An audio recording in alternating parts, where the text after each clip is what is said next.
Boa noite a todos que nos acompanham a partir de agora, através do Facebook da TV GZNet. Estamos começando mais um programa Destaque. Nesta terça-feira, dia 11 de fevereiro, nós estamos dando continuidade ao nosso especial de eleições 2020. Desde o mês de janeiro, nós estamos recebendo em nossos estúdios personalidades, nomes que estão sendo cotados na cidade de Arco Verde como pré-candidatos à eleição 2020. Também iremos receber, nessa série de programas das eleições 2020, cientistas políticos e formadores de opinião para a gente falar sobre o futuro de Arco Verde nesse ano em que se realiza um dos atos de maior democracia no país, que é a escolha dos seus gestores municipais e de vereadores. E para dar continuidade à nossa série de entrevistas com pré-candidatos, nesse mês de fevereiro, nós estamos recebendo em nossos estúdios o doutor Rodrigo Roa. Ele que é apontado entre os nomes, né, nas redes sociais e em pesquisas não oficiais como um pré-candidato a prefeito de Arco Verde nas eleições deste ano. A partir de agora, eu convido você que nos acompanha a assistir ao nosso programa, a participar do nosso programa, interagindo conosco, com os nossos convidados. Eu quero começar esse programa, claro, apresentando um pouco do perfil do nosso convidado. Dr. Rodrigo Roa, ele tem como nome de batismo Rodrigo Henrique Roa Sarmiento. Ele vem de uma família com 10 irmãos. Ele nasceu na Colômbia, mas há 32 anos ele é naturalizado brasileiro. Ele é médico formado pela FESP no ano 2003, atualmente a UPR, e fez residência em Radiologia, Imagens Diagnósticas, pela Secretaria de Saúde da cidade do Rio de Janeiro, atuando no Hospital Geral de Bom Sucesso. Ele é especialista em Medicina do Trabalho pela Universidade de São Francisco de São Paulo e ele é bacharel em Direito, graduado no ano de 2006. Ele é casado há 26 anos com a também médica doutora Cibele Roa, que é médica neurologista, e atualmente ela é vereadora do município de Arco Verde. Ele é pai de 3 filhos, sendo 2 homens e uma mulher. O Rodrigo, de 25 anos, que é médico, residente em radiologia do 2º ano, lá no IMIP, em Recife.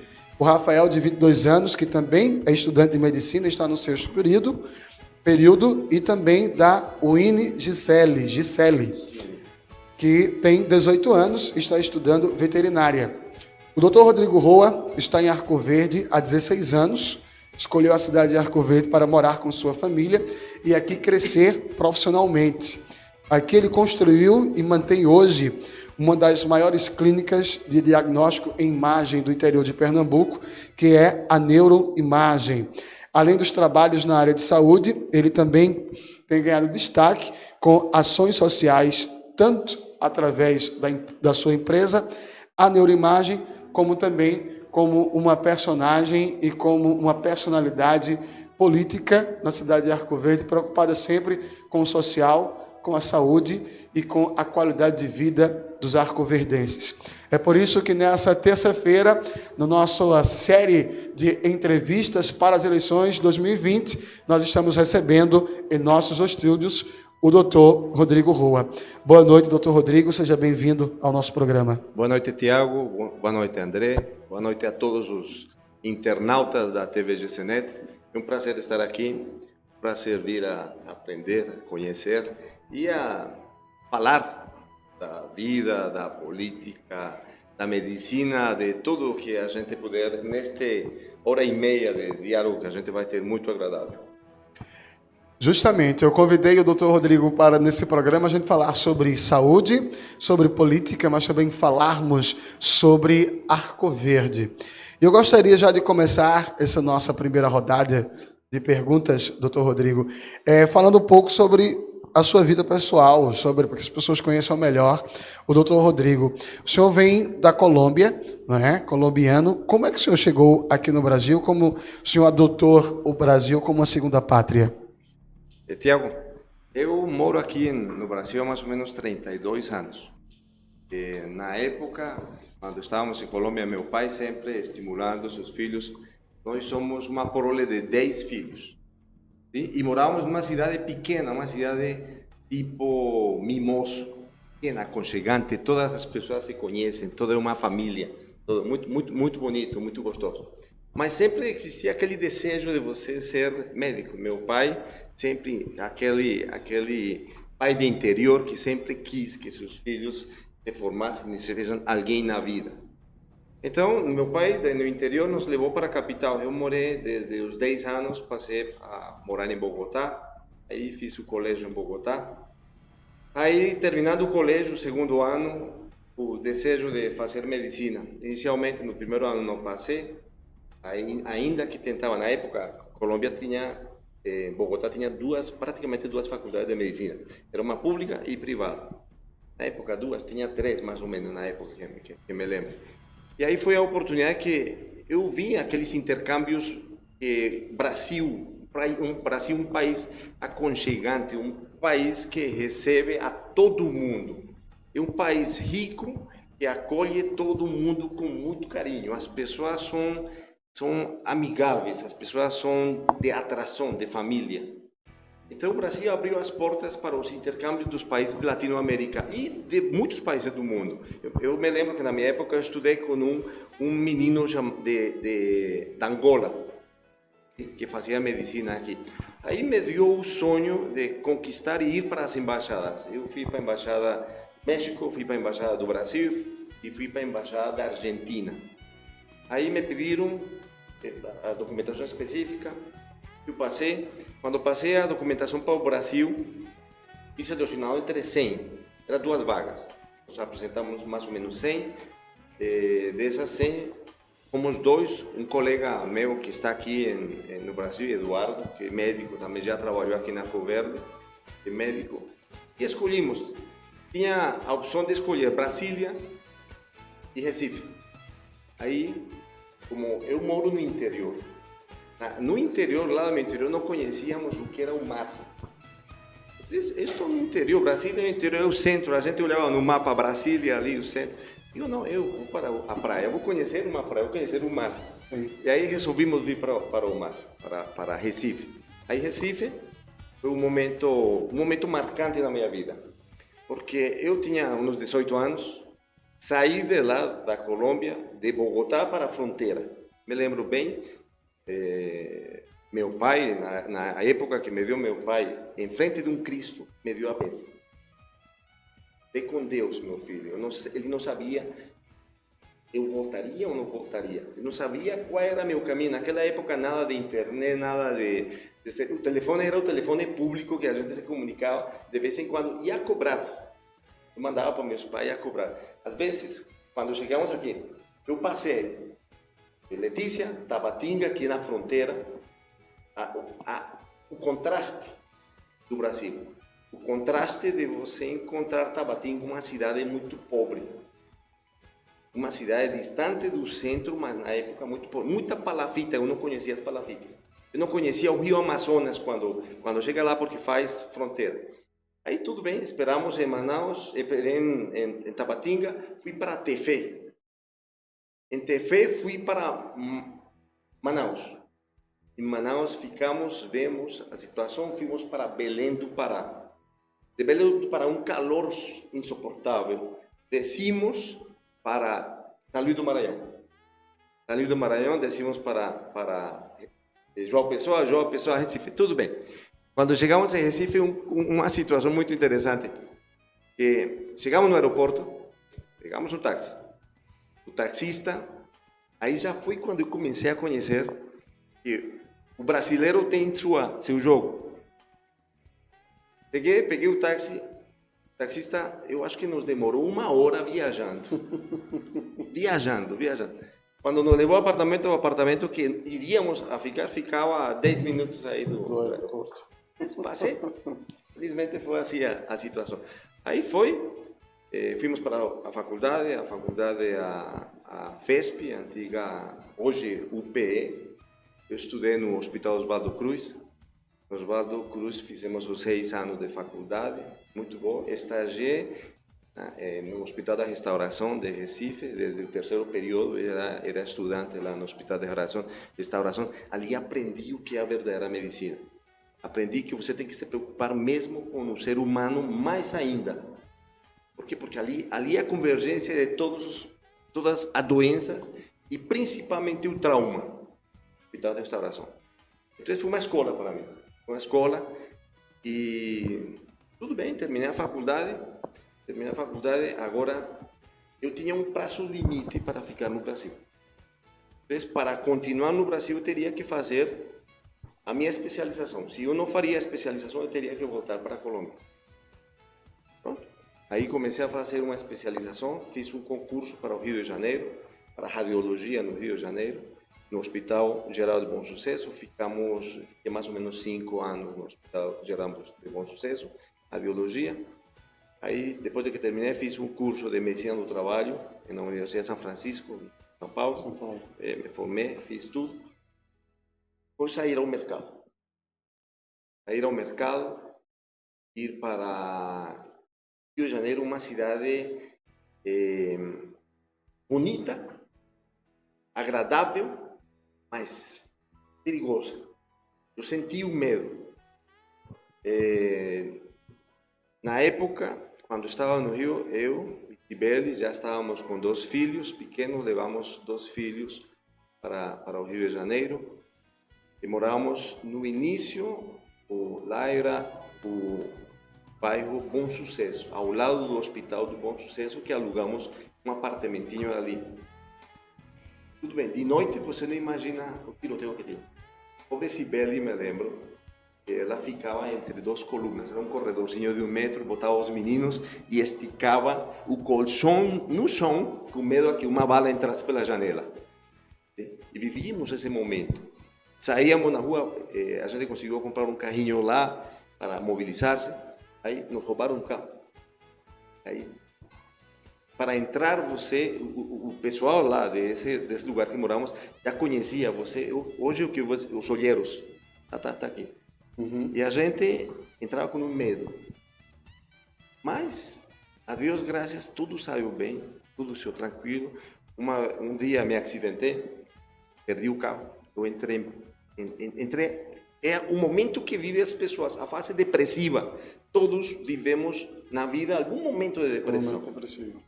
Vivi esse momento de depressão, eu voltei para a Colômbia, eu quis voltar para a casa de meus pais. Eu queria voltar. Aí com Cibele voltamos para a casa, fomos para a Colômbia.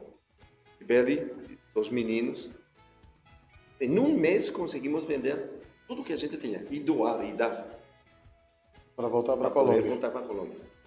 E aí chegamos em Colômbia, tentamos ser médicos em Colômbia. As dificuldades de conseguir a medicina ser lá, porque você tinha que convalidar o título. Sim. E não conseguimos. Lá, geralmente, o pessoal paga 1 ano de serviço social obrigatório. Terminou 6 anos de faculdade, o Estado exige que você pague 1 ano obrigatório para a zona rural. Você teria que ir. Pronto, quando eu cheguei, a zona rural que me recebeu lá, sabe qual foi? Uma zona de guerrilha. Vivíamos numa zona de guerrilha. Cibele, se me está assistindo, deve lembrar-se e dizer que foi assim. E chegar na cidade, chegar em Bogotá, ficamos numa cidade chamada Tunja, que é a capital do estado onde eu nasci. Aí nessa cidade é quase 3.000 metros de altura. O frio, o frio e cobertores que você sente, a pobrecinha Cibele sofreu de tanto frio, porque estar aqui na praia para chegar, sofreu demais. Muito bem, chegamos lá, na zona de guerrilha, Cibele não conseguiu ser médica em Colômbia. Não conseguiu, porque ela tinha que convalidar e é muita burocracia para quem está fora. Eu recebi O Brasil me recebeu com as mãos abertas. O Cristo Redentor do Rio de Janeiro abriu as mãos lá do Niterói para ver lá aquela montanha, o Corcovado bonito, recebendo e disse, está sendo abençoado. E nos recebeu com muito carinho. Mas o vice-versa lá não fomos recebidos como era. Esperado. Não como esperávamos. Mas a vida passou, depois passamos 10 anos na Colômbia, 10 meses na Colômbia. Porque fui eu que não aguentei. O próprio sistema, a medicina é mais burocrática, mais difícil. Eu não me formei, eu me desesperei também. Outra fase de você entrar em aquela depressão psicológica momentânea que você tem. Sibeli, vamos embora. Prometo agora que eu vou para sua terra, para Recife. Ela ficou feliz. Ficou feliz porque já via para o lado de sua mãe, ao lado de seu pai, ao lado... Tudo bem. O interessante é você sair da Colômbia. Pegamos o que a gente tinha conseguido do Rio para Bogotá, a gente sair de Bogotá para Recife. Uma mão na frente e outra atrás. Me lembro que meu pai pegou, me deu o dinheiro para começar isto, meu filho. Meu pai chegou e disse, começar com tristeza de meu pai saber que você vai embora novamente. Um pai é duro. Pronto, voltamos aqui para o Recife, mas na metade do caminho eu olho para baixo e que cidade encontro no meio do Amazonas? Manaus. Quando eu olho para Manaus, eu digo para a Sibeli, por que não passamos aqui em Manaus? Fui para Recife, depois, como uns 5 meses depois, eu entrei, fomos para Manaus. Quando chegamos a Manaus, ali, passamos umas 3 semanas. E fomos com a ilusão de você ter um salário melhor, um emprego melhor, uma vida melhor, uma independência melhor, como todo ser humano sonha. Sonha, você é formado, você está lutando, você está enfrentando, encontrar ali. E a gente, quando chegamos em Manaus, não foi. Manaus por quê? Porque ficava a 2 horas da minha casa, de Bogotá, e ficava a 2 horas de Recife. Estávamos na metade do caminho. Aí, nesse momento, Manaus não deu certo, voltamos para Recife. Recife sempre, o ser humano tem a ânsia de buscar mesmo sua independência. Passamos Recife não é. Fomos para Serra Talhada. Passamos Serra Talhada, quando chegamos foi curioso, mas aí pensamos nos nossos filhos. A distância de Serra Talhada para Recife, a gente é muito longe. Voltamos, fomos ainda para Santa Cruz do Capibaribe, também não. Voltamos, e nessa vinda de Serra Talhada, entramos aqui em Arco Verde. Papai do Céu sabe o momento certo, a coisa certa da vida, Papai do Céu sabe. Entramos aqui em Arco Verde, quando eu chego no hospital regional, quem me recebe no hospital regional? Um médico com um defeito numa perna, barbudo, branco. Eu me lembrei dele porque quando estava na restauração, ele me deu um esporro. Não, contamina, não sei o quê, aquela busca de asepsia no campo. Então ele me deu um esporro por educação, para eu aprender. Uma crítica construtiva. Quando o tempo passou, esse doutor que me recebeu foi o doutor José Benberg. Que Papai do Céu tenha ele em qualquer lugar. O céu. É falecido ano passado, né? Faleceu há poucos tempos. Foi o cara que nos deu a mão como profissionais aqui. Tem outras pessoas que nos acolheu aqui, na Arco Verde, outras famílias que não. Ana Karine, que é enfermeira, ela nos acolheu na casa. No primeiro dia que dormimos aqui foi na casa da Ana Karine, enfermeira. Aí chegamos aqui, o Dr. Wenberg, no início, como diretor do hospital, falou para mim, para a Sibeli, eu tenho para vocês um emprego como médica neurologista e eu como ultrassonografista. Eu só podia trabalhar a segunda-feira. Eu podia só fazer essa segunda-feira. Porque eu estava em Recife já meio organizado e essa vinda eu não podia soltar definitivamente tudo. Então eu viajava de 8 em 8 dias. Eu deixava meus filhos e Sibeli aqui. Sibeli corria tanto. Corria Tabira, corria pesqueira, corria Ibimirim, fazia isso para atender. Aí chegamos e a casa que nos acolheu, Wennberg, era no lado da casa de Wennberg. Nós tomamos café com Wennberg lá, com Moema, que sou muito grato a eles, e chegamos. E depois viemos a morar aqui na Rua Velha, na casa não tínhamos. Aí sou grato e digo mais em público, e sempre eu repito isso em público, porque quando a gente alugou uma casa aqui na Rua Velha, casa sem nada, não tinha nem cama, nem colchão, nem nada.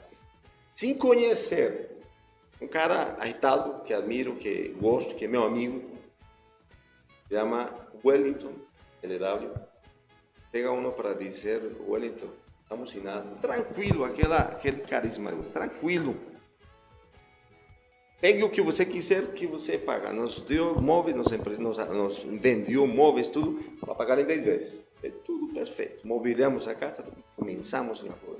Wennberg nos colocou no consultório lá a clínica que ele tem, CTA, se não me engano. E você recebeu o primeiro passo.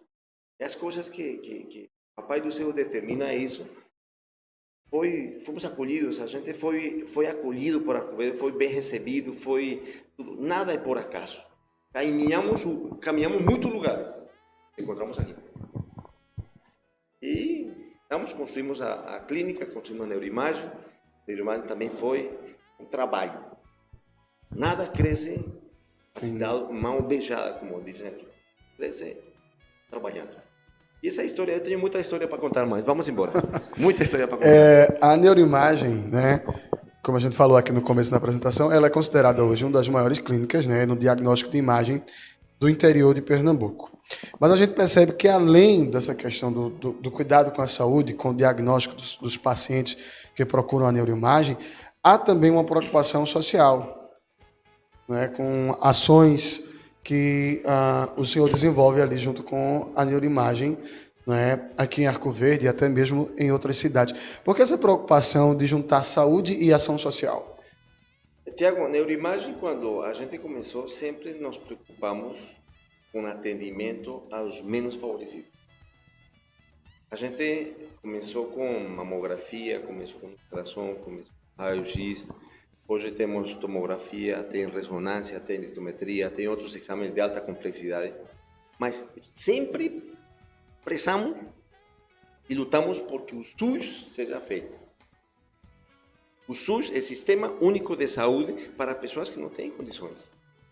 Essa é uma base da gente, que tem que ser feita. Aí não é suficiente, porque as quotas que a gente tem são quotas limitadas para 13 municípios.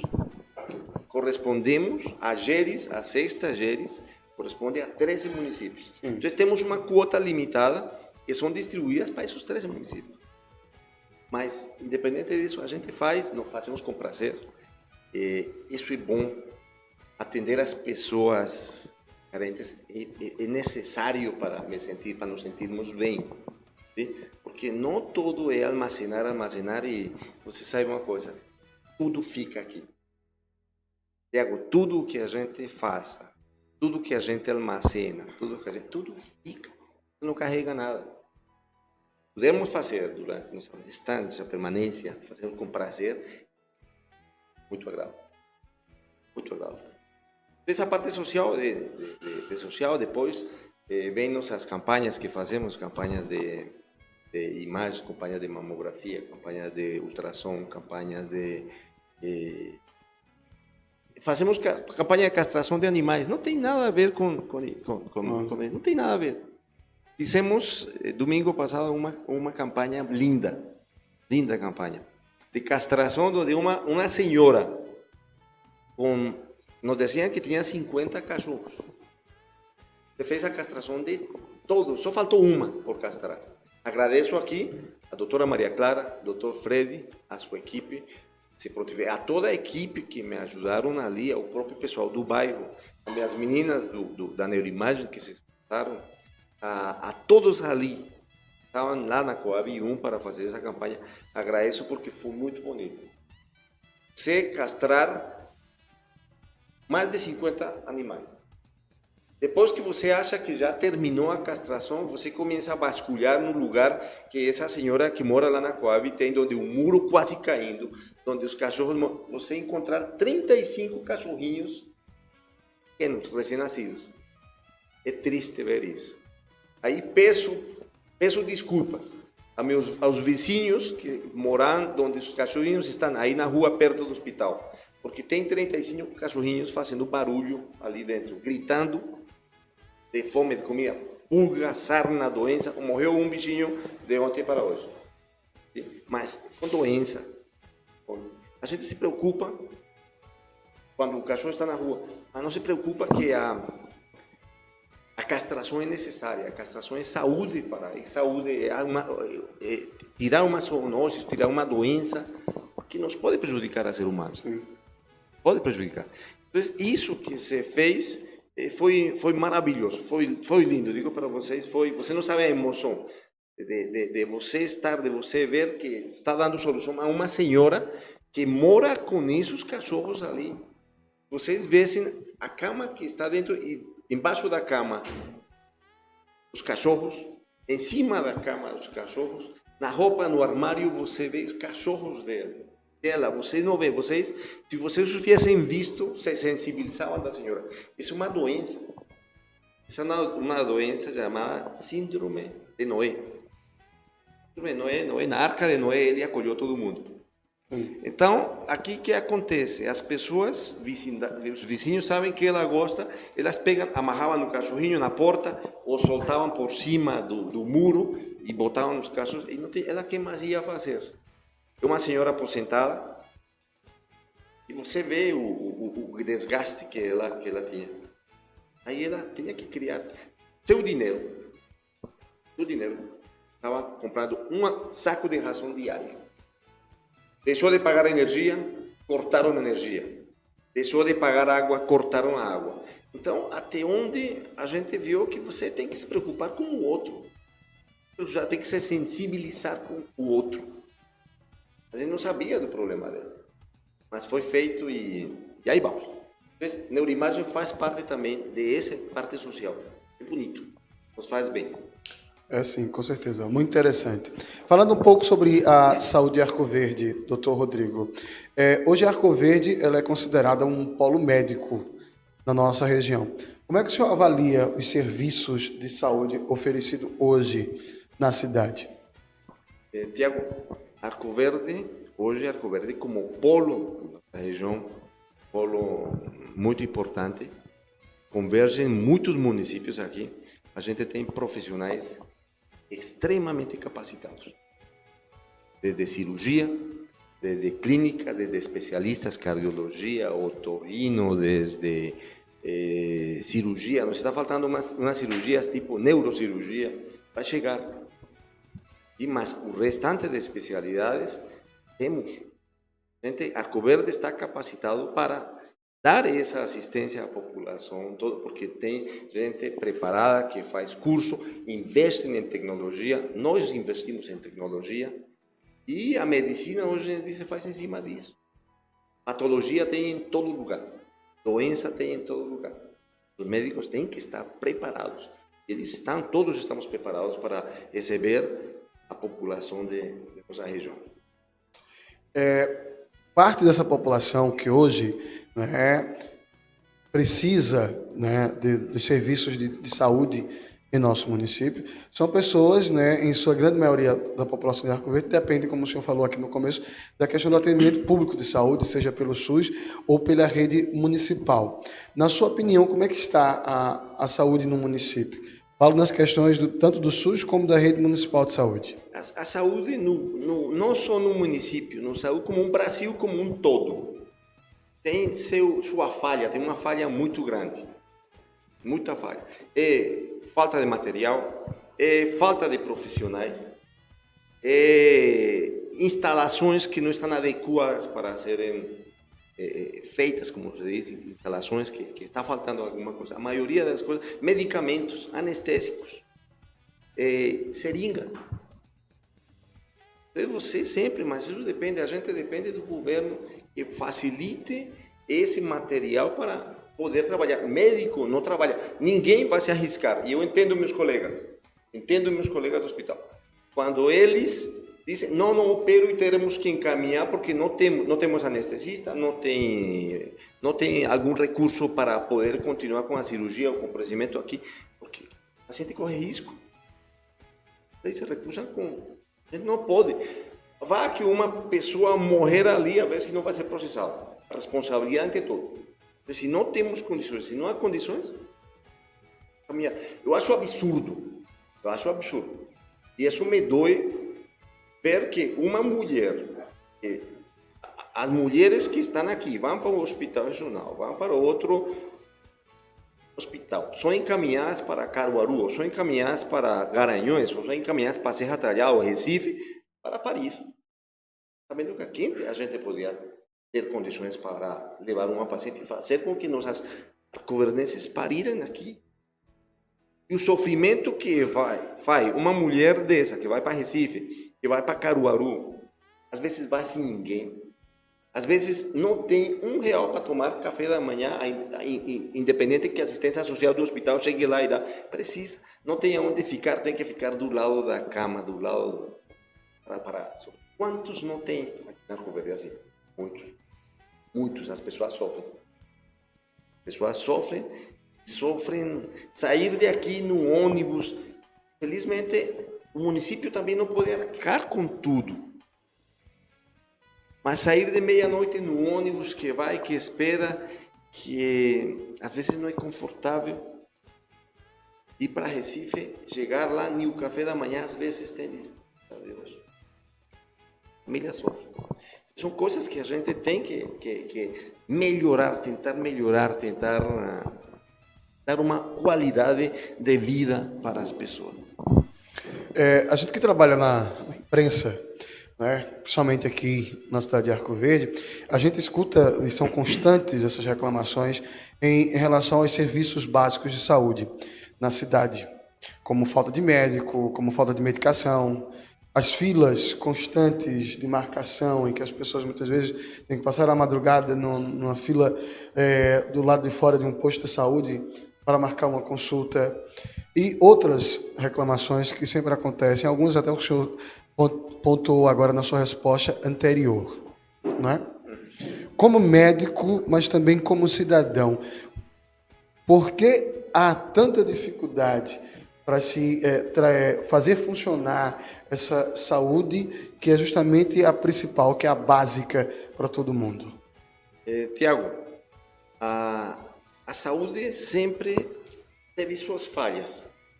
Desde que eu cheguei aqui na Arco Verde em 2003, 2004, era pior. As filas eram piores. Hoje minimizou. Mas não está como há muito tempo atrás. Hoje já temos mais profissionais. Hoje já tenho mais médicos. Hoje temos enfermeiros que são formados aqui, que podem que aprenderam a como lidar. Hoje temos técnicos de enfermagem que ajudam a aplicar uma injeção que há 15, 20 anos atrás a gente era limitado. E a população pedia. Também é uma falha que tem dos governos, das prioridades. Então, as prioridades às vezes não são... Você sabe que a Constituição é clara. O direito à saúde, o direito à moradia, o direito a bem-estar, a tudo, é obrigação do Estado. Direito à educação é obrigação do Estado. Às vezes isso não se cumpre. Não se vê na realidade. Mas tem melhorado. E podemos melhorar mais. Vamos melhorar. Nós estamos recebendo hoje no nosso programa Destaque o Dr. Rodrigo Roa, falando sobre saúde, política e sobre o futuro de Arco Verde. Nós estamos recebendo diversos mensagens aqui no nosso Facebook da TV GZNet, com muitos comentários, muitos elogiando o Dr. Rodrigo pelo seu trabalho, por ser uma pessoa muito humana, né? Elogiando o seu trabalho à frente da neuroimagem, mas também o seu cuidado com o próximo, né? E muitas pessoas elogiando a sua história de vida, né? aqui. No final, a gente vai dar destaque aqui a algumas dessas mensagens. Mas continuando, conversando aqui com o Dr. Rodrigo, eu gostaria um pouco agora da gente entrar nessa área de política, já que nós estamos aí no ano de eleição, não é? E muito se fala sobre a sucessão eleitoral em Arco Verde, seja no legislativo, seja no executivo, né? Como é que o senhor avalia esse momento político na cidade de Arco Verde? Tá pegando fogo. Tá pegando fogo. Tá pegando fogo mais ainda. Veja bem, a política é necessária. Tudo é política. Sim. Quando a gente nasce, se faz política. A criança chora. O chorar é político. É o leite, é alimentação, é roupa, é moradia, tudo faz. Arco Verde vai enfrentar uma situação de decisão agora no mês de outubro. Vai surgir vários candidatos, pré-candidatos. Sim, pré-candidatos. E o povo tem que avaliar. As pessoas têm que analisar o que querem. Se é isso que querem para administrar sua cidade. Se é isso que querem, alguns candidatos já tiveram sua oportunidade, já foram candidatos, já fizeram, já gestionaram bem. Os outros estão chegando, estão preparados. Os outros não tem o conhecimento como se deve ter da cidade como um todo. O povo tem que entender e saber de cada um deles quem é que vai governar a cidade. Quem tem um sonho de que a cidade tenha mais investimento, de que tenha mais trabalho, de que tenha mais emprego, de que se gere mais emprego. Nossa cidade, temos perdido. Com análises que eu vejo é que Arco Verde tem perdido comparando com outras cidades. Nossa cidade tem um ponto geográfico muito bonito, é no centro do estado. Centro do estado, Recife, Petrolina, Arco Verde. A divisão de Arco Verde e Alagoas aqui está bem centralizada. Mas eu sinto que a gente tem perdido em relação a outros municípios aqui perto, em relação a Pesqueira, em relação a Serra Talhada, em relação a Garanhuns. Quando você vai para Garanhuns, a 30 quilômetros você vê, 30, 20 quilômetros você vê, inicialmente vê as hélices. O parque eólico. Parque eólico. Desenvolvimento. Quando vai chegando lá, você vê um prédio de 20 andares. Desenvolvimento. Quando você vai para a Serra Talhada, você vê 8, 10 prédios de 20 andares, empresas, aeroporto, faculdade, vê tudo. Quando você vai para Santa Cruz do Capibaribe. Do Capibaribe, você vê galpões. Quando vê galpões, você vê famílias ali lutando pelo sustento de sua vida, o pão de cada dia. Vá para Caruaru, antes de chegar a Caruaru, você vê 40 prédios de 20 andares. É desenvolvimento. Edifícios é desenvolvimento. Ninguém vai dormir lá em cima, no último andar, porque não tem. Quando chega a Arco Verde, vê o prédio Macambira, 6 andares. E a gente começa a pensar, diz, e aqui? Quais são os nossos empregos que estamos gerando aqui? O que é o que vamos oferecer à nossa população para ganhar-se o pão de cada dia? Isso é preocupante. Para mim é preocupante. Porque a gente está perdendo espaço em relação de outras cidades. O que é isso? O que foi que houve? Falha política? Pode ser. Falha administrativa? E houve que não trazemos mais recursos para o governo. E houve que estamos estagnados no tempo. Que houve que nossa população na periferia sofre e você chega na periferia e você vê falta d'água, falta de iluminação, calçamento, esgoto aberto, as pessoas imploram para que me ajeitem o lugar de lazer, que é um campo de futebol, onde você vê que o campo é cheio de relevos e você não consegue jogar. O que houve? O que está acontecendo? Quando você vai lá e encontra estruturas que foram feitas para o Lacerdas, você vê acabadas, quadras acabadas, você às vezes não encontra. Eu sou um cara que gosto muito de esporte. Eu jogo bola, eu jogo basquete, quando você vai lá e vê, não tem quadra, não tem tabela para jogar, não tem aro, um aro que custa 80 reais para fazer, não tem. Quando vê que as crianças estão sendo esquecidas e são as primeiras que a gente tem que investir, porque é o futuro nosso, é o futuro de nossa cidade. É preocupante. Quando você vai para a periferia e você vê que as instituições que estamos colocando nos seus filhos, às vezes o teto está quase caindo. Os banheiros, quando você não funcionam. As mesinhas para estudar, você vê e a cadeira, o respaldar não funciona. O que está acontecendo? Aonde que a gente está pensando e qual é a nossa perspectiva que a gente tem para a nossa cidade nos próximos 10, 15 anos? Tivemos oportunidade de fazer. Não tiro o mérito do que foi feito. Já os governantes que têm passado, já passaram e fizeram e deixaram um legado. Agora precisamos pensar que Arco Verde pode melhorar e que temos que melhorar e que vamos fazer umas estruturas melhores para que nossa população viva em harmonia, viva em paz, viva em alegria, viva em família. Isso é o que a gente tem que pensar. E Tiago? Que avaliação o senhor faz hoje da atual gestão da prefeita Madalena?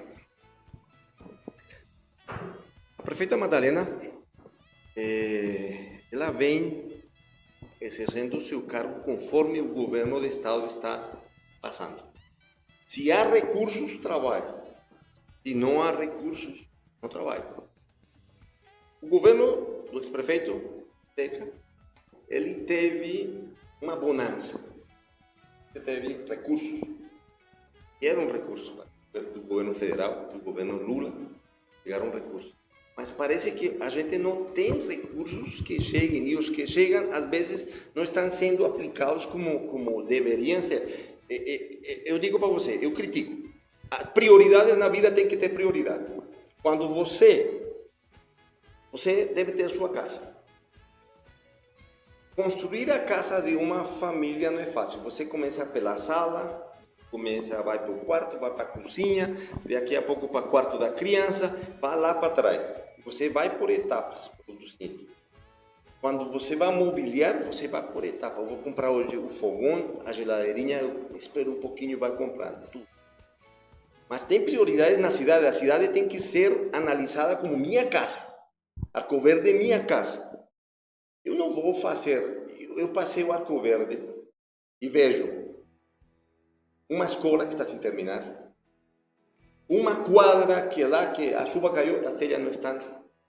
Devíamos ter prioridade. O vento passou, arrastou com as telhas e não tem. Então, tem coisas que a gente tem que analisar e ver aonde corrigir.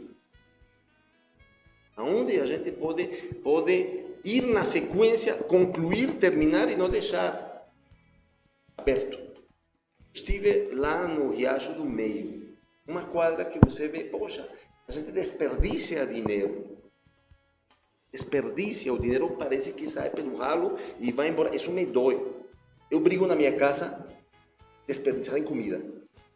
Eu brigo no consultório, se levo comida e não. Hoje, vou te contar a história hoje.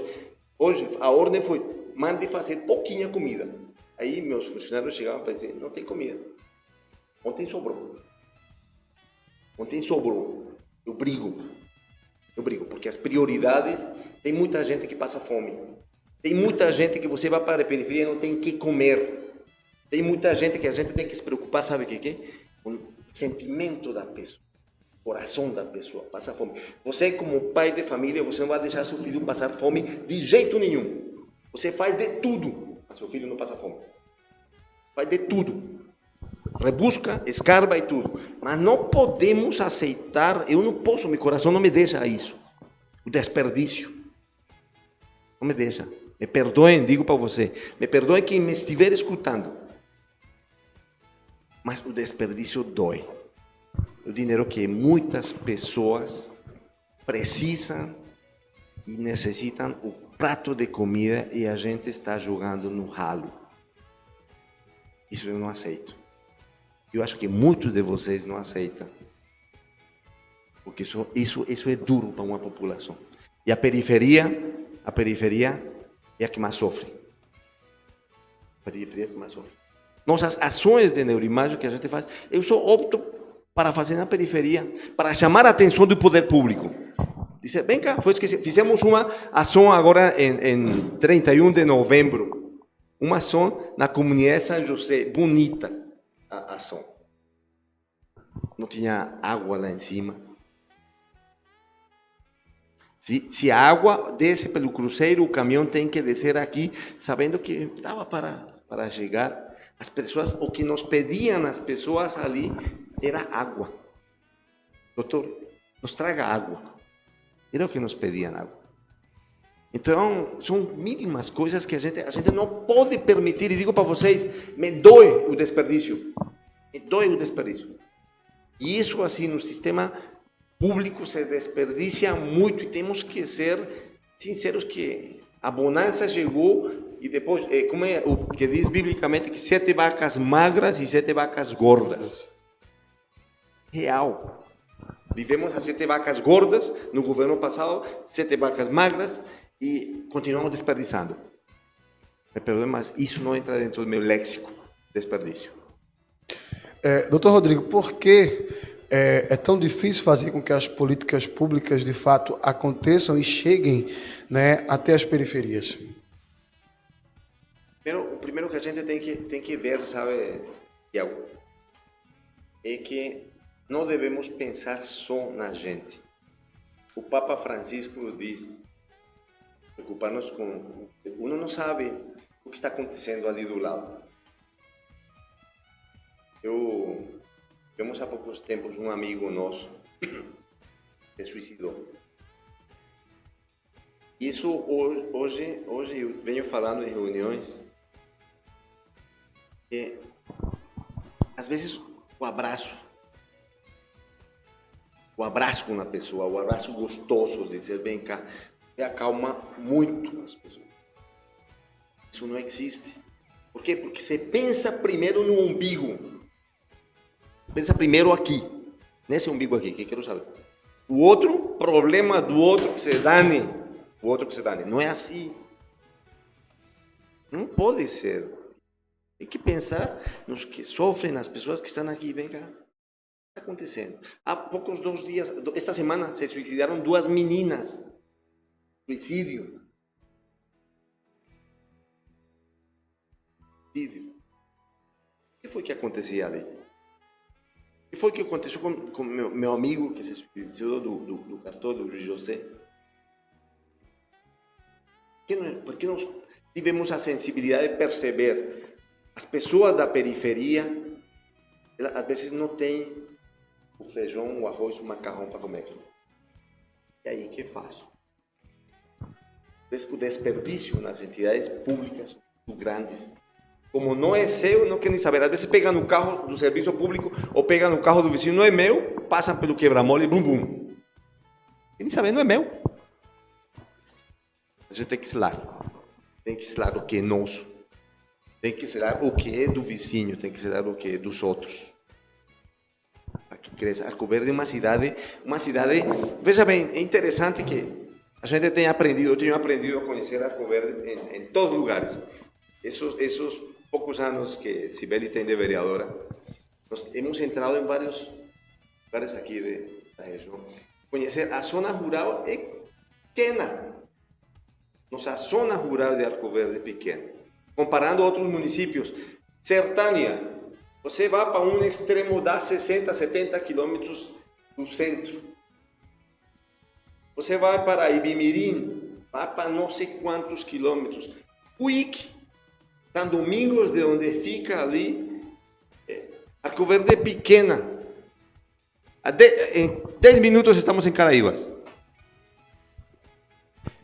15, 20 minutos estamos em Ipojuca. Mas às vezes a gente vai lá e vê dinheiro público.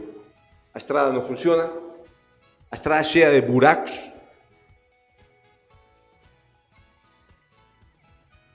Dinheiro, eu acho que existe aí dinheiro para ser aplicado bem. Máquina. Papá, o pessoal do campo, ele não quer muita coisa. Me ajeite a estrada. Me faça com que minha estrada seja lisinha, para não ter que gastar com os amortecedores, para não ter que gastar com isso, porque gasta a produção de toda a alface e a verdura que fez aqui em Caraíbas.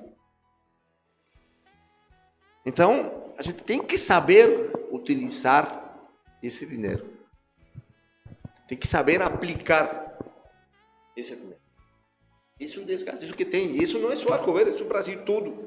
Que quando se pensa, só se pensa em si próprio. Quando a gente pensa no coletivo, as coisas mudam. Quando a gente pensa no coletivo, a gente muda. Doutor Rodrigo, o senhor tem se destacado muito no cenário político de Arco Verde por causa de suas convicções políticas, né?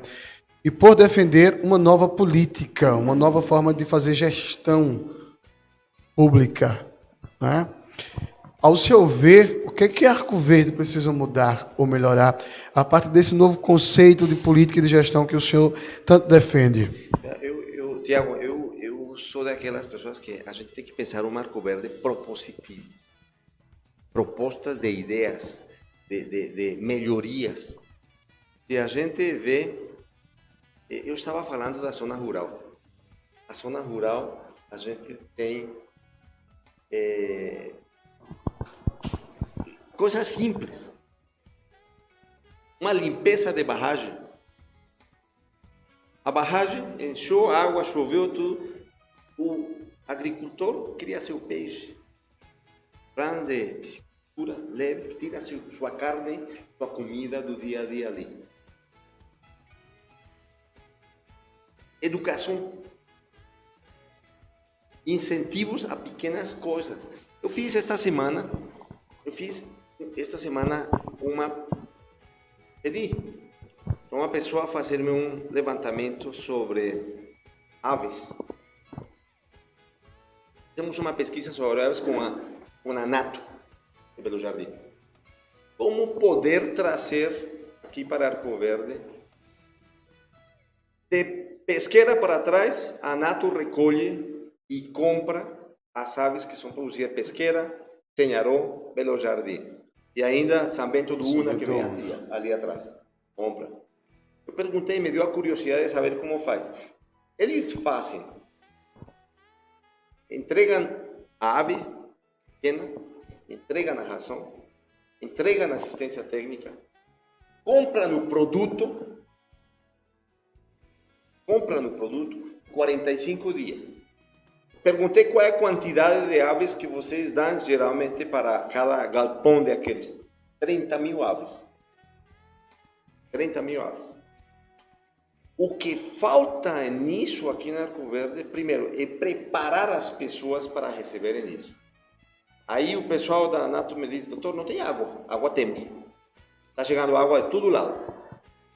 Incentivo, isso é vontade para fazer e fazer valer, fazer construir. Isso é vontade.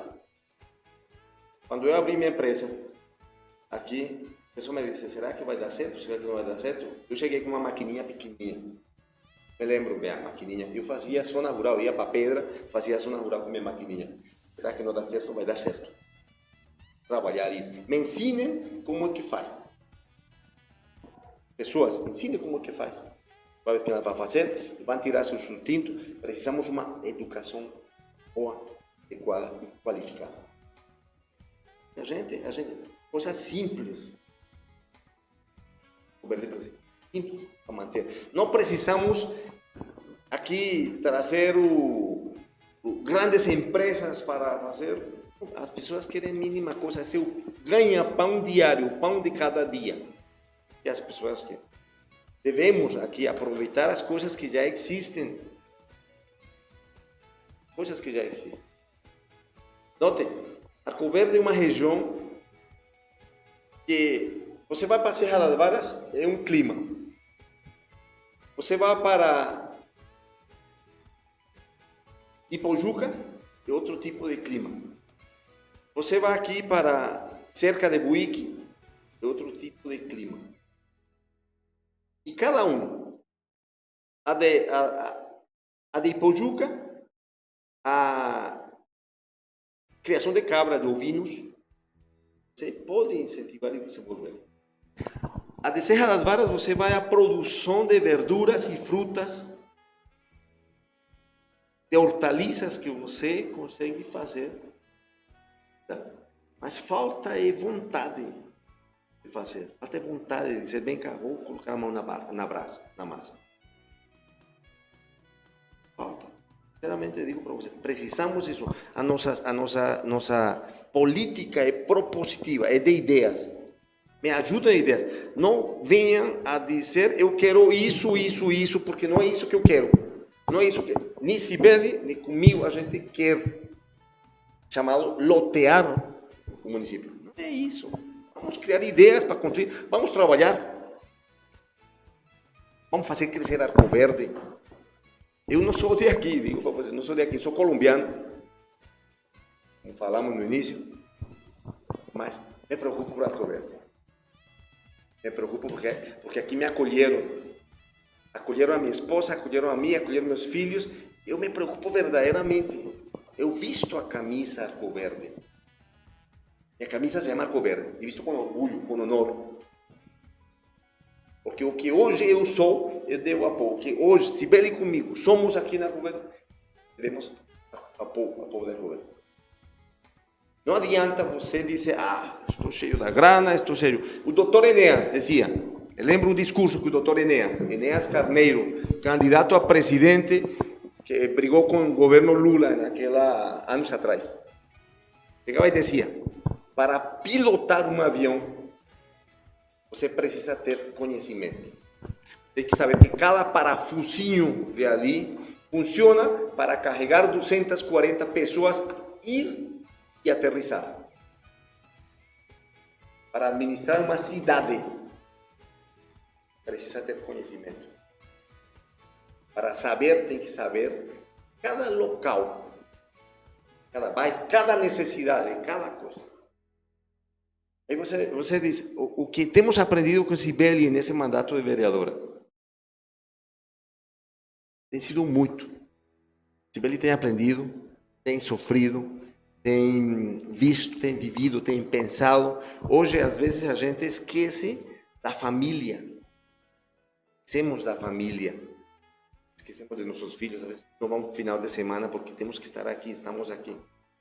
Para nossos filhos. Estamos pensando na Arco Verde. Nossa cidade é esta. A gente quer que as pessoas melhorem. A gente quer que o pobre melhore. Se o pobre melhora, as empresas melhoram. Nas lojas ali na Japiaçu, todo mundo tem seu realzinho para comprar. Eu passei dias passados pela Japiaçu, digo, o que houve que não tem gente? Onde está a falha nossa? Onde está a falha? Preocupante. Se continuamos assim, muitas empresas estão fechando. Eu não sei ainda quantas empresas fecharam na Arco Verde, mas eu sei que fecharam. Antigamente tinha uma demanda clínica ali no consultório, tinha até 6, 7 horas da noite, tinha muito movimento. Hoje, dá 1h da tarde, não tenho, sou sincero. Tenho, as pessoas estão sem dinheiro, as pessoas estão optando de manter seu ganha-pão para levar um sustento mínimo para sua família. As pessoas têm priorizado alimentar-se. Já tem, Tiago, o desemprego é muito grande. A gente tem quase 13 milhões de desempregados. Se você parar para pensar, 13 milhões de desempregados em uma população de 200 milhões de habitantes que o Brasil tem, em torno de 7,5%, deve ser 7,5%, 7 ou 10%, bote que seja. Se você calcula 10% de desempregados para uma população de 80 mil habitantes que temos aqui, temos 8 mil desempregados na Arco Verde? Será que tem 8 mil desempregados na Arco Verde? Ou temos mais? Temos uma gama de desempregados muito grande. Você faz um cálculo matemático disso. Qual é a nossa perspectiva que tem de gerar emprego? Temos uma cidade rica de religião. Eu parabenizo aos dois padres, padre Ayrton, sim, e o padre Adilson. O padre Adilson, nesse trabalho que está fazendo na igreja, arretado. Me desculpem a palavra, mas é isso que digo de emoção. Porque ele conseguiu as pessoas ali, da ida aos cultos religiosos que ele tem.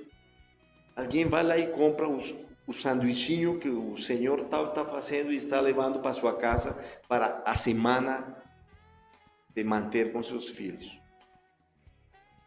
E a fé que a gente está vendo, o desenvolvimento religioso, o desenvolvimento cultural que a gente tem. Arco Verde é uma cidade muito rica em cultura, os bois, a samba de coco, e a importância que se dá vem de fora. Traga um alemão, traga um gringo que vem para dar a opinião sobre isso, e você vai dizer, poxa, que é isso? A importância que a gente está dando aos jovens, os jovens com o esporte, ao incentivo ao esporte que a gente está dando é zero para a esquerda. Desculpe, mas é real, zero para a esquerda.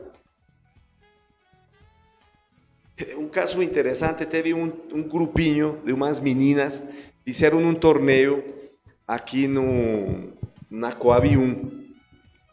E elas esperaram umas 4 horas para falar comigo. Doutor, chega-me, doutor, é porque o torneio é domingo e a gente não fez a inscrição. Eu nem conhecia ela de nada. Estamos aqui, estamos bem. Queremos saber se você nos pode ajudar. Eu ajudei a metade. Não ajudei o que elas me pediram. Não conhecia. Domingo estou lá no torneio.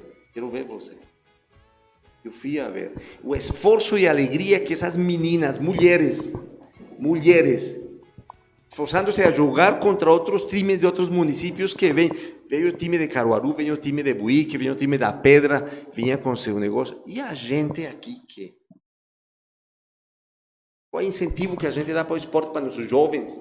Jovem, fazendo esporte, tira da droga, tira de entrar, ficar só no celular, conversando no celular, vai lá fazer esporte.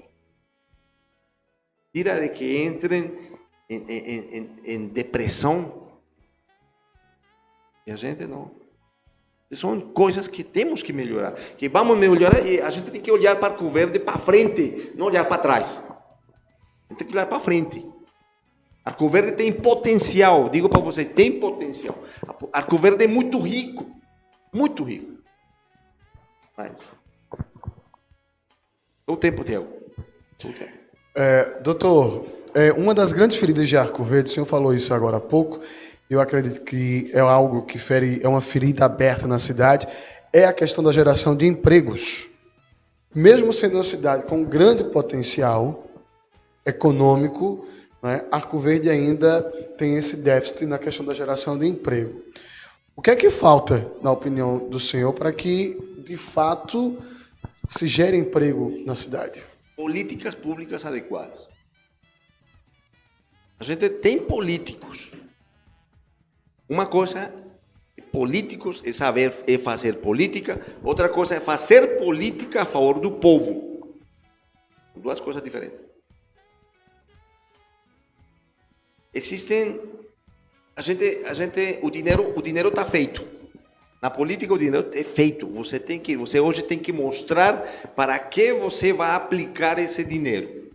Brasília não solta dinheiro para você se você não vai com um programa, com um projeto feito. Mostre, você tem que provar. Hoje em dia tem que mostrar para que você vai aplicar esse dinheiro.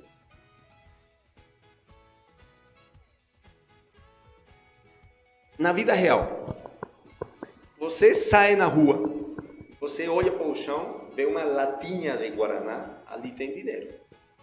Ali tem 10, 15 centavinhos, que se junta 70 latas, vai dar 1 quilo. Se junta 1 quilo, dá 4,50 e já é 4,50 reais que facilitam o café da manhã de uma família. Limitado. O dinheiro está na rua. O dinheiro é só saber fazer uma política pública adequada que mostre que pode. Dias passados, Cibele fez uma campanha para... Eu gosto do que faz. Fez uma campanha das latinhas que sobram do desodorante spray. A intenção dessa campanha era para colher dinheiro para ajudar nas castrações. Uma castração sai cara. Castração é cara. Quando é tudo envolvido, é caro. Colocou os receptores de essas latinhas, colocou nas faculdades, colocou em vários lugares, e as pessoas guardam e levam. A gente foi lá e vendeu, ele foi lá, mandou, levou para um pessoal aqui na zona industrial que recolhe isso. A caminhoneta ia cheia de latinhas. Quando você vê, não conseguiu nem R$200 para a castração. Agora imagine as famílias que saem na rua buscando a latinha no período de festas. E você olha na rua e elas com sua latinha aqui, a senhora, eu vi há poucos dias, uma senhora aqui na festa do homem da meia-noite, a senhora com um saco, carregando aquele saco, buscando meu sustento. O dinheiro está aí. É só saber ir a buscar ensinando. Como vocês dizem, é vara, fio, anzol e tome. Vai lá, sente para pescar. Mas temos que ensinar as pessoas. Temos que ensinar. Pesquisas, né, de pré-candidatos e comentários em redes sociais apontam o seu nome, né, eu também, doutora Cibele, que é sua esposa, como possíveis candidatos a prefeitos esse ano. Como o senhor avalia essa prospecção nesse tempo de pré-campanha, como a gente chama? Tiago, e digo aqui para os internautas, eu não sou candidato a prefeito. Não sou candidato a prefeito. Pré-candidato a prefeito, não sou. O nosso projeto foi, Cibele, preparada para isso. E ela está sendo preparada para isso. Não é por nada que ela chegou na Câmara de Vereadores. Na Câmara de Vereadores precisava conhecer, precisava saber como é a política dentro do Legislativo em Arco Verde. E ela conquistou seu direito natural. Em 2016, como vereadora, foi a mais votada. Em 2018, enfrentou como candidata a deputada estadual. Não ganhamos. Temos quase 15 mil votos no estado. Na Arco Verde, por 22 ou 20 e pouco de votos, estivemos atrás do ex-prefeito. Mas mostramos que a gente quer fazer diferente. Mostramos que estamos buscando com preparo para chegar a ser prefeito. Não é porque eu quero ser o dono do mundo, não. O povo diz, me mostre que você quer ser meu administrador, me mostre que você quer administrar meu dinheiro público. É o que o povo diz, o dinheiro público. E o que a gente está fazendo? O que a Cibele está fazendo? Você vê nos pronunciamentos dela na Câmara, você vê nas atitudes dela, você no comportamento dela, conhecimento. É a favor do povo. Não é, e digo publicamente aqui, não é carro agregado, não é extra, não é viagem, não é isso, porque as nossas mãos são limpas. Parece que está o delegado, está o tribunal, está tudo. Nossas mãos são limpas. A gente quer trabalhar por Arco Verde. A gente quer administrar o dinheiro que tem que ser bem administrado. Os quase 160 milhões de reais que tem que ser bem distribuídos. Uma família vive na Arco Verde com salário mínimo. Paga energia, paga comida, paga isso, paga isso. Difícil. Tem muita gente que vive com salário mínimo. Isso é verdade. Será que não conseguimos viver em Arco Verde, saber aplicar 160 milhões de reais na Arco Verde? precisamos de que a gente pense para frente e não pense para trás. Esses quase 170 milhões que chegam todos os anos a Arco Verde, o senhor acha que se fossem bem administrados, bem divididos, nós teríamos menos problemas nas áreas de saúde, educação, segurança, eu já fui para outro, infraestrutura? Eu já fui, Tiago, e te falei, o desperdício. Tem muito desperdício. Muito desperdício. Isso vai do próprio cidadão. O próprio cidadão tem que ter consciência. O próprio cidadão, quando chega lá, o lixo. Não quer nem saber, jogou o lixo onde ser, não quer nem saber, antes olha a ver que não quer nem saber. Não, o próprio cidadão tem que ter essa educação. O Estado tem que ensinar. Aqui, a coleta seletiva. Até o momento eu não vejo um programa de uma coleta seletiva que você faça um dia da semana, coleta seletiva. Segunda-feira, ou melhor, um final de semana. Passa o caminhão dizendo, falando, educando. Vamos fazer coleta. O que é coleta seletiva? Tem que saber, as pessoas não sabem, tem que ensinar. Ninguém nasce aprendido. Ensinemos. Você sabe que produtos perecíveis, produtos não perecíveis, metais, vidro, tudo isso. Coleta seletiva. A gente começa a educar. E para educar tem que pegar as crianças. São as que vão melhorar o futuro da gente. As crianças. Então é isso, Tiago. Tem solução. A longo prazo, mas tem solução. Nas redes sociais, né, nos comentários das pessoas nas ruas, há uma clara insatisfação da população com a Câmara de Vereadores. Há quem defenda uma total renovação das cadeiras da Casa James Pacheco. E as pessoas têm debatido muito isso durante este ano. E olha que nós ainda estamos no segundo mês do ano e praticamente temos ainda mais 8 meses pela frente para chegarmos às eleições. O que é que o senhor acha dessa preocupação da população em querer essa renovação do Legislativo?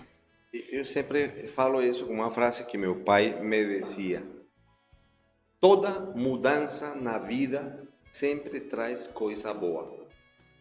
Toda mudança na vida sempre traz coisa boa. Os governos não têm que ser eternos. Por isso, aquela alternância de poder é muito importante em uma democracia. Alternância de poder é importante em uma democracia. Então, em relação à Câmara de Vereadores, é o povo que vai decidir isso. O povo que vai tomar. Por da minha opinião, como quando Cibele entrou e ganhou a primeira, Cibele só terá uma única vez como vereadora. Foi o que a gente conversou e foi o que sempre pregamos, sempre falamos. Por quê? Porque tem outras pessoas com novas ideias chegam. O Tribunal de Contas está aí em cima, tem que estar em cima. O que foi que fez? Aonde foi que você aplicou esse dinheiro que estava e me justifique o que foi que houve? Justifique o povo que foi que houve. Então, essa alternância de poder, se fosse, digo, para mim mais, o povo é que vai escolher. O povo é que vai escolher.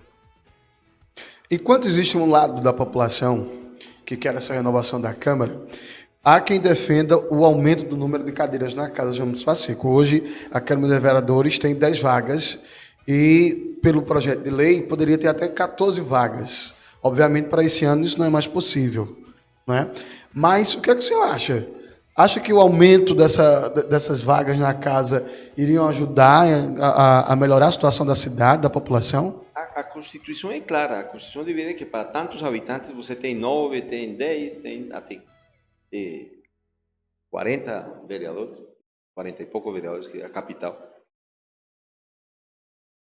Eu vejo assim, aqui na Arco Verde, se o dinheiro que se utiliza na Câmara de Vereadores para gerenciar a Câmara não aumentar o bolso do contribuinte, pode ir até 100 vereadores.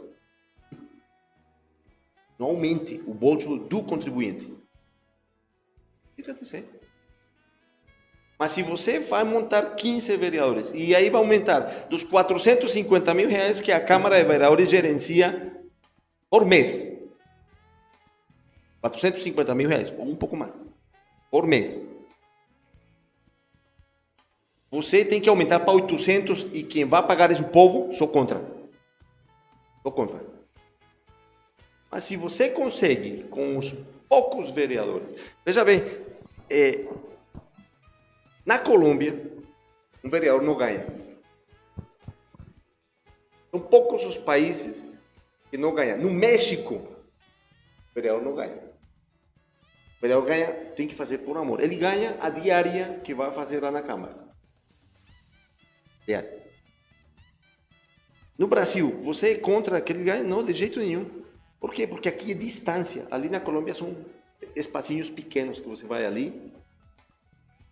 Aqui é uma extensão territorial muito grande que o vereador gasta, tem que gastar combustível, o garoto tem que comida, o vereador tem que fazer alguma ação porque isso se criou dentro dos contornos históricos do Brasil. Isso se gerou.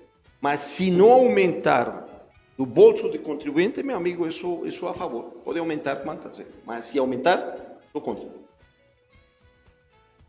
Recentemente saiu aí uma notificação, a Câmara de Vereadores foi notificada pelo Tribunal de Contas do Estado para solucionar o problema em relação ao último concurso de servidores para a Câmara. E a Câmara foi notificada que deveria ou demitir 2 funcionários, né, que estariam em cargos que não existiam na época do concurso, ou criar uma lei ali dentro da Câmara para que criasse esses cargos para que esses funcionários pudessem ser mantidos na Câmara. Foi debatido semana passada dentro da Câmara e tem sido comentário durante a semana toda, não é? E como é que o senhor avalia essa questão? Veja bem, se passaram no concurso, se for oferecido esse número de vagas e não foram preenchidos, tem que chamar. Direito adquirido das pessoas. Eles tiveram um direito, fizeram uma prova, tem que ser. Mas a situação é outra, a situação é situação política. Essa situação política que quem gerencia a Câmara e sabe como está sendo as articulações. Isso já não me pertence ao conhecimento. E o Tribunal de Contas está investigando se tem que fazer. Não pode ser obstruída a justiça. Tem que se aplicar aqueles direitos constitucionais adquiridos pelas pessoas. Tem que se aplicar a lei. Então, minha opinião é não obstrução e deixar continuar. Para a gente estar terminando o nosso programa, nessa terça-feira, que nós estamos aqui conversando com o doutor Rodrigo Roa. Para terminar, eu tenho 2 perguntas para fazer ao senhor. A primeira delas, corre boatos na cidade de uma possível aproximação entre o seu grupo e o grupo da prefeita Madalena. Isso é verdade ou não? Veja bem, até o momento a gente não tem tido esse diálogo. Nós não temos problema nenhum. Apoiamos ao governador Paulo Câmara, estamos com o governador Paulo Câmara, votamos no governador Paulo Câmara. Na campanha de 2018 para deputado, 2 dias antes da eleição, o governador foi para minha casa. E foi por acaso, foi porque Cibele tinha alguma importância política no momento. A gente quer diálogo com todos. Há poucos dias tivemos diálogo com o ex-prefeito Jean Guerra, que nos deu todo o apoio. E digo publicamente como foi dito por ele mesmo. Ele não pediu, quero ser vice, ele não pediu. Ele não pediu, quero secretarias, eu quero que você... Como é que diz? Eu quero um Marco Verde melhor. Então, o diálogo com a prefeitura, com a prefeita, o grupo da prefeita, pode acontecer. Não tem problema nenhum. Tenho diálogo com o ex-prefeito Seca, sem problema nenhum. Tenho diálogo com o delegado, sem problema nenhum. Uma democracia, a gente vive em uma democracia, e é isso que tem que fazer. Se sair 5 ou 6 candidatos a prefeito, o povo que vai escolher. Perfeito, vivemos uma democracia. E nós temos diálogo com todos. Vamos dialogar propositivo, que é o que queremos para Arco Verde. Propositivo. Não quero chamar o Lotero aqui, eu quero isso. Eu não quero, não. Isso não quero. Digo para vocês publicamente, não é isso que eu busco para Arco Verde. Eu não sou de aqui e não é isso que buscamos para Arco Verde. Buscamos o bem-estar das pessoas. Buscamos que cresça Arco Verde. Buscamos que seja visto no meio, no âmbito estadual. Tivemos políticos aqui que tiveram a oportunidade de fazer mais por Arco Verde. Não eu quero estar brigando com A, com B, com C e o povo está sofrendo. Não é isso. Esse não é nosso objetivo. A gente tem que trazer e dizer, vem cá, não é porque eu estou em oposição a você e não vou fazer. Não quero, não. Arco Verde tem que crescer. Aí porque estou com raiva, você não vou mandar para você. De jeito nenhum. Pelo contrário, receba, faça. Faça valer, faça construir, faça aplicar como deve ser aplicado. Isso é que a gente busca. Bem-estar das pessoas. Sim. Bem-estar das pessoas. Artigo 1º da Constituição. Então, isso que buscamos. E para terminar, eu gostaria de fazer uma pergunta bem interessante. Se confirmar todas essas prospecções em relação às eleições de 2020, afinal, até aqui nós temos aqui pelo menos 6 nomes cogitados a pré-candidato. 5, já que o senhor acabou de afirmar na entrevista que não é pré-candidato. Não sou candidato, não sou candidato. Não é pré-candidato. Nós temos aí 5 nomes, oficialmente, vamos dizer assim. Se as eleições fossem hoje, entendeu? Doutora Cibele era candidata a prefeita? Ela é pré-candidata a prefeita. Eu vou olhar para as câmaras aqui. Ela é pré-candidata à prefeitura de Arco Verde em outubro de 2020. Ela é pré-candidata. Ela conquistou naturalmente esse direito. Ela vem trabalhando pela cidade. Ela vem mostrando que se preocupa mais ainda pela cidade. Ela não precisava da política, não. Eu, como esposo dela, ela não merecia. Fique tomando conta dos meninos, faça a sua profissão como médica, não deixe de ser médica, faça. Mas a gente busca um espaço maior para poder ajudar as pessoas. Digo para você, Tiago, meu projeto não é familiar. Meu projeto não é familiar. Nosso projeto não é familiar. Nosso projeto é Arco Verde. E a gente vai trabalhar e lutar e brigar e ir a pegar recursos por Arco Verde. Isso que a gente quer. Isso que a gente está. Não é projeto familiar, não é projeto individual, não é simplesmente por querer ser. Não, eu sou grato a Arco Verde, somos gratos porque crescimos aqui. Estamos devolvendo para o povo. Tome, o que crescimos estamos devolvendo para o povo. Porque crescimos graças ao povo. Crescimos, acreditaram na gente. Então, é esse o nosso posicionamento. E hoje nós conversamos com o doutor Rodrigo Roa, esse médico que adotou Arco Verde para crescer, cuidar de sua família, crescer profissionalmente e também cuidar do povo de Arco Verde, seja através da medicina, seja através de ação social. Quero muito agradecer ao senhor doutor Rodrigo por ter atendido ao nosso convite. Tiago, ter vindo conversar conosco. Muito obrigado a todos os que me ouviram aqui, que estão aí na internet. Muito obrigado. Você sabia que você foi o primeiro a me chamar para uma entrevista? Uma entrevista. Coisa boa. Eu vinha pensando, digo, não, você foi o primeiro. E foi um prazer, foi muito bom. Eu digo para você, é satisfatório morar aqui na Arco Verde. É satisfatório ir para o Secora e encontrar as pessoas no Secora e dar um abraço e dizer, vem cá. É satisfatório você ir a comer uma tapioca lá na Maria e estar, é satisfatório, é tão bonito isso, é satisfatório sair lá para a barragem e ir a jogar bola com acompanhar o jogo com os meninos que estão ali. É satisfatório ir lá para a quadra da Coab 2 e ir a jogar basquete com as pessoas. Tão satisfatório. Eu sinto prazer. E digo, hoje está sendo um prazer falar e falar do coração. Falo do coração do que eu sinto por Arco Verde. Arco Verde é minha casa.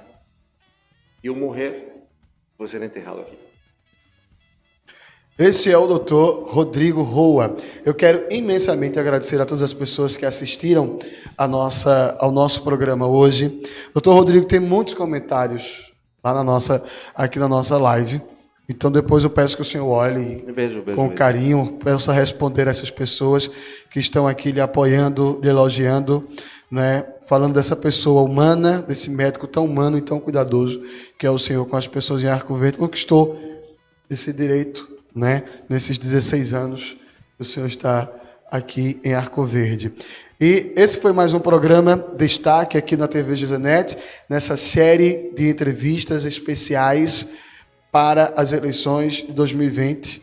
Sempre uma vez por mês, nós estaremos aqui em nosso programa recebendo algum dos pré-candidatos à Prefeitura de Arco Verde durante esse ano, aqui, para nós entrevistarmos. Também personalidades políticas, pessoas de opinião política, como o doutor Rodrigo Roa e cientistas políticos. Imensamente, gostaria de agradecer a todos que acompanharam o nosso programa.